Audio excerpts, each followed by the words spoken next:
Hello hi welcome back to solo అమ్మడి YouTube channel. నేనైతే రీసెంట్గా బ్యాంకాక్ వెళ్ళాను కదా, చూడండి మీకు చూపిస్తున్న హోటల్ కనిపిస్తుందా. ఈ హోటల్ వచ్చేసి ఎల్కే రాయల్ సూట్ అనమాట. ఇది మనకు పటాయాలో ఫస్ట్ పటాయాకి తీసుకెళ్లారు. నేను దిగిన హోటల్ అనమాట. ఇది చాలా పెద్దది, చాలా ఫ్లోర్స్ ఉన్నాయి. ఇప్పుడైతే నాకు ఇచ్చేసారు మంచి రూము. చూడండి చూపిస్తున్నాను. దీంట్లో అయితే ఒక ఫ్యామిలీ అంతా ఉండొచ్చండి. టీవీ ఉంది చక్కగా. ఇక్కడ అసలు ఫ్యాన్ అనేది ఉండదు, మొత్తం ఏసీని. 2 బెడ్స్ ఉన్నాయి.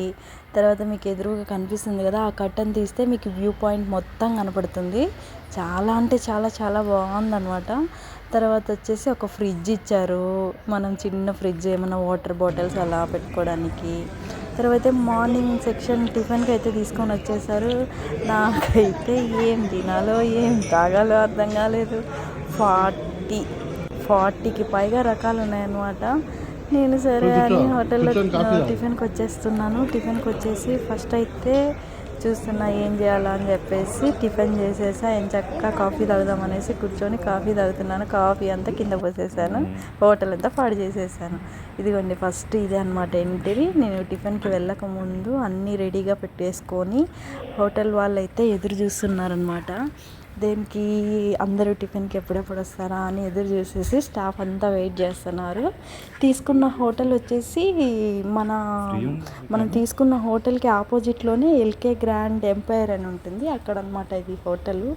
వెరైటీస్ అయితే మీకు ఇప్పుడు చూపిస్తాను చూడండి.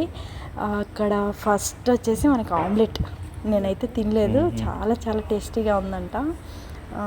తర్వాత వచ్చేసి మీకు కేక్స్, తర్వాత వచ్చేసి pizza, juice, black tea, bread, ఇంకా జ్యూసెస్ అయితే ఏంటో కానీ చాలా టేస్ట్ ఉన్నాయి. అన్నీ టేస్ట్ చేయలేం కదా, ఎన్ని ఉంటే అన్నీ. నెక్స్ట్ అయితే కాఫీ, మిల్క్, మనకి ఏది నచ్చితే అది పట్టుకొని తాగడం. తర్వాత మీకు ఇంకా వెరైటీస్ చూపిస్తానండి. పొడులు అనమాట, అవన్నీ ఏంటివేంటివో పొడులు ఉన్నాయి. తర్వాత అవన్నీ ఫుడ్ ఐటమ్స్ అనమాట. ఇంకా ఓపెన్ చేసింటే బాగుండేది, ఇంకా ఎవరు టచ్ చేయలేదన్నమాట. మనమే వచ్చి ఫస్ట్ వీడియో తీసుకుంటున్నాం. మార్నింగే మనకి ఇన్ని రకాలు పెట్టారండి, ఆఫ్టర్నూన్ కూడా కాదు. టిఫిన్ అనమాట. తర్వాత వచ్చేసి దోశ, ఇడ్లీ, మన ఇండియన్ స్టైల్లో ఉండేటివన్నీ అక్కడ దొరుకుతున్నాయండి. టేస్ట్ అయితే చెప్పనవసరం లేదు, చాలా చాలా బాగున్నాయి. నేనైతే ఎక్స్పెక్ట్ చేయలేదు అసలు మన ఇండియన్ ఫుడ్